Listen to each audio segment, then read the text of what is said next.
Hello बच्चों, नमस्कार। जैसे कि हम पिछले वाले ई लेक्चर के अंतर्गत संप्रभुता के अर्थ, उसके लक्षण, संप्रभुता के विविध रूप, ऑस्टिन का संप्रभुता सिद्धांत पर चर्चा कर चुके हैं। इसी कड़ी को आगे बढ़ाते हुए हम आज के इस ई लेक्चर में संप्रभुता के बहुलवादी दृष्टिकोण पर चर्चा करेंगे। संप्रभुता की अद्वैतवादिता की धारणा के विरुद्ध जिस विचारधारा का उदय हुआ उसे हम बहुलवाद या बहुसमुदायवाद कहते हैं। इस प्रकार से बहुलवाद को संप्रभुता की अद्वैतवादी धारणा के विरुद्ध एक ऐसी प्रतिक्रिया कहा जा सकता है जो यद्यपि राज्य के अस्तित्व को बनाए रखना चाहती है, किंतु राज्य की संप्रभुता का अंत करना श्रेयस्कर मानती है। बहुलवादियों का मानना है कि संप्रभुता का एकल दृष्टिकोण सर्वोच्च और निरंकुश शासन की स्थापना करता है, प्रथाओं व रीति रिवाजों की उपेक्षा करता है, जबकि राज्य समाज के अन्य संघों की तरह एक संघ है। जे.एन. फिगिस, अर्नेस्ट बार्कर, लॉस्की आदि प्रमुख बहुलवादी हैं। इनका कहना है कि प्रभु सत्ता एकल नहीं बहुल है, अर्थात यह बांटी जानी चाहिए और राज्य के अलावा अन्य सामाजिक संघों को भी प्रभु सत्ता के अंश मिलने चाहिए। अगर इसे इन संघों में बांटा जाएगा तो राज्य निरंकुश नहीं होगा। एकलवाद राज्य को निरंकुश बनाता है, जबकि बहुलवाद व्यक्ति की स्वतंत्रता का रक्षक है। अतः सभी बहुलवादी राज्य के अलावा सभी सामाजिक संघों को शक्तिशाली बनाना चाहते हैं। जैसे लॉस्की ने कहा कि समाज संघात्मक है तो सत्ता भी संघात्मक हो। मैकाइवर कहते हैं कि राज्य सामाजिक संघों की अपेक्षा उच्च है, उच्चतर नहीं।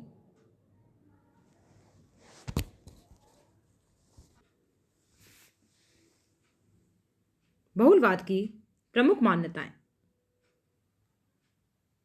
साधारण भाषा में एक स्थान पर अनेक की प्रतिष्ठा ही बहुलवाद है।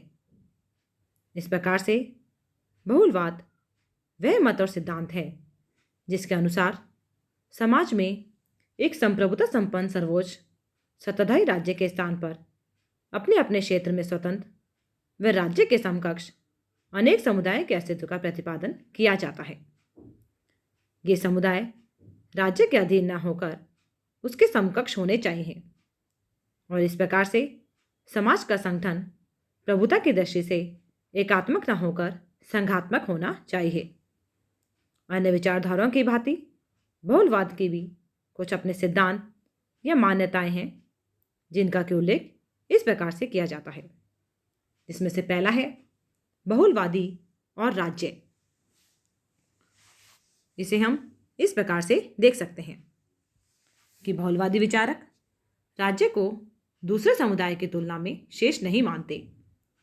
उसके अनुसार दूसरे समुदाय, चर्च, परिवार, ट्रेड यूनियन भी मनुष्य के लिए उतने ही प्राकृतिक हैं जितना कि स्वयं राज्य। बहुलवादी के अनुसार राज्य समुदायों का एक समुदाय है, व्यक्तियों का समुदाय नहीं।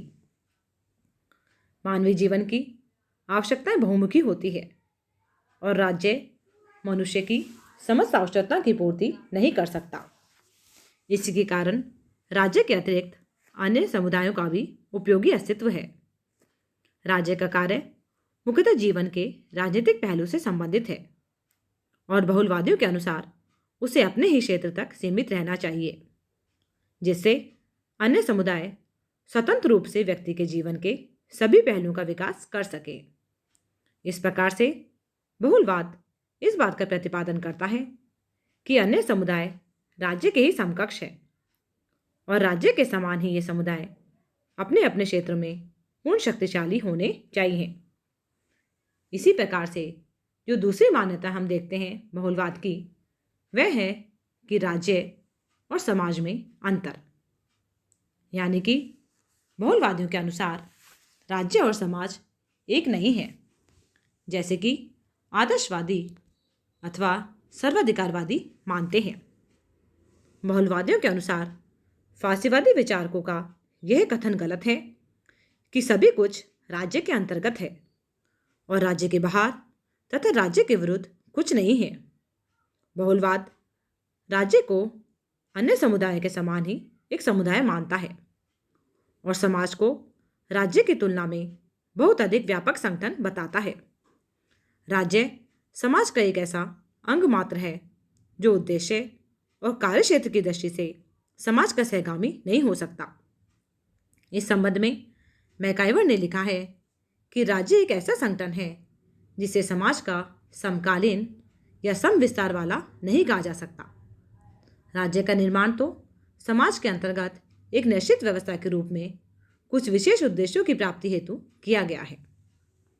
इसी प्रकार से बहुलवाद की जो हम नेक्स्ट मान्यता देखते हैं वह है विकेंद्रीकरण की धारणा में विश्वास। यानी कि बहुलवाद विकेंद्रीकरण में विश्वास करता है। इसकी मान्यता है कि शक्तियों का विकेंद्रीकरण होना चाहिए और ये शक्तियां समाज में विद्यमान अन्य समुदायों में बढ़ जानी चाहिए। इसका कारण यह है कि लोगों की बहुमुखी आवश्यकताएं हैं और राज्य उनकी सारी आवश्यकताएं पूरी नहीं कर सकता, अपितु समुदाय इसे पूरी करने में ज़्यादा सक्षम है। अतः लॉस्की राज्य को विभिन्न संघों में समन्वय का कार्य सौंपते हैं। कॉल समाज का बंटवारा उपभोक्ताओं और उत्पादकों में करना चाहते हैं। मैकाइवर राज्य को एक निगम का दर्जा देते हैं और समाज के अन्य संघों को उतना ही अनिवार्य मानते हैं जितना कि स्वयं राज्य है। इसी प्रकार से जो इसकी नेक्स्ट मान्यता हम देखते हैं वह है व्यावसायिक प्रतिनिधि की धारणा में विश्वास। बहुलवादी विचारक GDH कॉल प्रजातंत्र में व्यावसायिक प्रतिनिधित्व की धारणा या सिद्धांत का विशेष समर्थक है। बहुलवादी प्रादेशिक प्रतिनिधित्व की पद्धति को अनुचित और दोषपूर्ण मानते हैं क्योंकि क्षेत्र के आधार पर चुने हुए व्यक्ति वास्तविक रूप में प्रतिनिधित्व नहीं कर सकते हैं। ऐसी स्थिति में प्रतिनिधित्व की वही पद्धति उचित कही जा सकती है जिसका कि आधार व्यवसाय हो। एक कृषक के हित का प्रतिनिधित्व उसके पास रहने वाला वकील अच्छे प्रकार से नहीं कर सकता जितना कि दूर स्थित क्षेत्र का निवासी एक किसान जो उसकी कठिनाइयों को समझता है। इसी कारण बहुलवादियों के अनुसार चुनाव क्षेत्र व्यवसाय के आधार पर निश्चित किए जाने चाहिए। इस प्रकार से बहुलवादी यह नहीं मानते कि समाज के अन्य महत्वपूर्ण समूह में राज्य की स्थिति सर्वोच्च और प्रभुसत्ता संपन्न है। उनका कहना है कि आधुनिक प्रवृत्ति राज्य की शक्ति को क्रमशः संकुचित करने की ओर है। वे राज्य को ऐसी शक्ति तंत्र के रूप में स्वीकार नहीं करते जैसे कि कल्पना थॉमस हॉब्स ने की थी। उनका विश्वास है कि राज्य की सत्ता बढ़ जाने पर व्यक्ति की स्वतंत्रता नष्ट हो जाती है। वे सत्ता के केंद्रीकरण के विरुद्ध है और यह तर्क देते हैं कि राज्य में कार्यकुशलता का नितांत अभाव रहता है। वे यह मानते हैं कि यदि वर्तमान विश्व के जटिल राजनीतिक और आर्थिक संबंधों को ध्यान में रखा जाए तो राज्य और समाज को एक मान लेना भारी भूल होगी। वे यह नहीं मानते कि मनुष्य की सामाजिक प्रकृति एक ही संगठन में पूरी तरह व्यक्त हो सकती है जिसे कि राज्य कहते हैं। अतः वे राज्य की अखंड असीम प्रभुसत्ता को अस्वीकार करके समाज के अंतर्गत अन्य संस्थाओं को और बड़ा हिस्सा देने की मांग करते हैं। बहुलवाद की आलोचना। आलोचकों द्वारा बहुलवाद की कई दृष्टिकोणों से आलोचना की गई है जिसे कि इस प्रकार से प्रस्तुत किया जा सकता है, जिसमें से पहला है कि समाज में अराजकता को जन्म देना। यानी कि बहुलवाद के विरुद्ध आलोचना का सबसे प्रमुख आधार यह है कि बहुलवादी विचारधारा को स्वीकार करने का स्वाभाविक परिणाम अराजकता की स्थिति होगा। यदि प्रत्येक समुदाय को राज्य के समान मान लिया जाए और उन्हें संप्रभुता का आनुपातिक अधिकार भी समर्पित कर दिया जाए तो समाज में कानूनविहीन स्थिति उत्पन्न हो जाएगी। बहुलवादी विचारक भी इस तथ्य से परिचित हैं।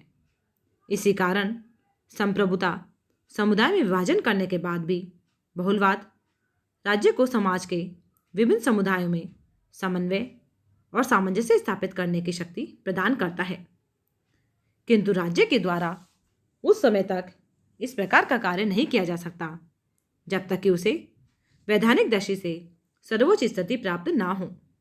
बहुलवादी इस तथ्य को भुला देते हैं कि संप्रभुता का अनेक समुदाय में विभाजन उसे नष्ट कर देगा।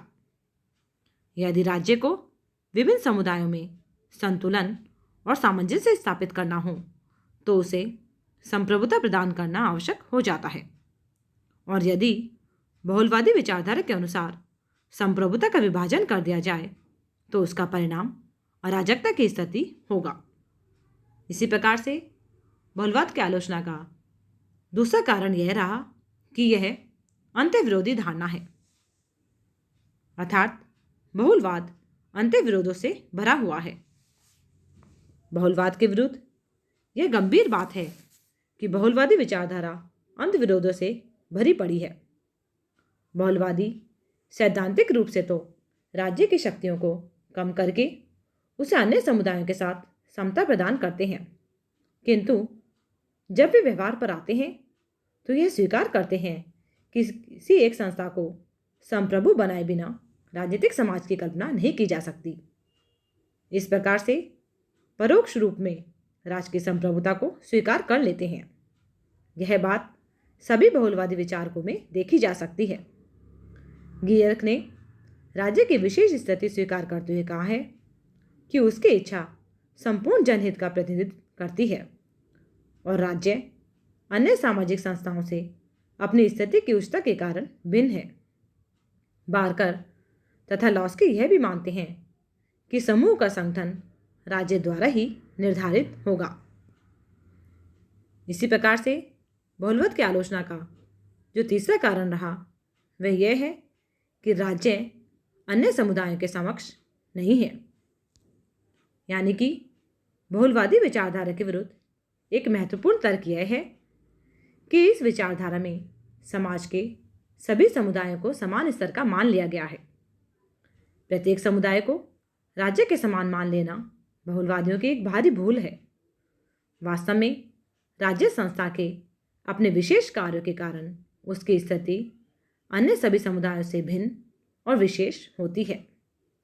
तथा नेक्स्ट जो इसकी आलोचना का कारण रहा वह यह है कि बहुलवाद राष्ट्रवाद एवं देशभक्ति का विरोधी है, यानी कि प्रभुसत्ता तथा राज्य के महत्व को कम करने तथा अपनी विचारधारा में अंतर्राष्ट्रीय होने के कारण बहुलवाद नागरिकों की देशभक्ति की भावना का विरोध करता है, जिसे उचित और व्यवहारिक नहीं कहा जा सकता। राज्य सत्ता के विरुद्ध चाहे कुछ भी क्यों ना कहा जाए और चाहे अंतर्राष्ट्रीय विचारकों का कितना ही महत्व माना जाए, इस बात से इनकार नहीं किया जा सकता कि वर्तमान समय के राज्यों में देशभक्ति का अपना स्थान और महत्व है। तथा नेक्स्ट जो बहुलवाद की आलोचना है वह यह है कि यह राजनीतिक विघटन का सिद्धांत है। इस प्रकार से यद्यपि बहुलवादी सिद्धांत में गंभीर दोष हैं, फिर भी इसे निरर्थक नहीं कहा जा सकता। मिस फॉलेट ने अपनी पुस्तक न्यू स्टेट में बहुलवाद के गुणों का सारांश इस प्रकार से व्यक्त किया है कि बहुलवादी वर्तमान राज्य की सर्वोच्चता के बुलबुले को फोड़ देता है। बहुलवादी समाज से समूह के महत्व पर बल देता है। बहुलवाद यह भी तथ्य प्रस्तुत करता है कि राज्य तथा व्यक्ति के विभिन्न संघों के हितों में संघर्ष संभव है तथा यह स्थानीय जीवन को महत्व देने के पक्ष में है। निष्कर्ष में हम ये कह सकते हैं कि बहुलवाद ने पहली बार संघों की उपयोगिता को स्वीकार किया है।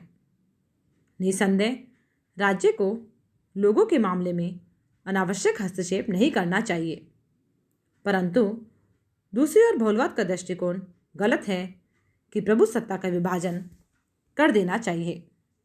मैरियम तथा बंस ने अपनी पुस्तक history of political thought in recent times में लिखा है कि बहुलवादियों के विरोध के बावजूद न तो राज्य की संप्रभुता के सिद्धांत को त्याग दिया गया है और न ही इसका त्याग किया जा सकता है।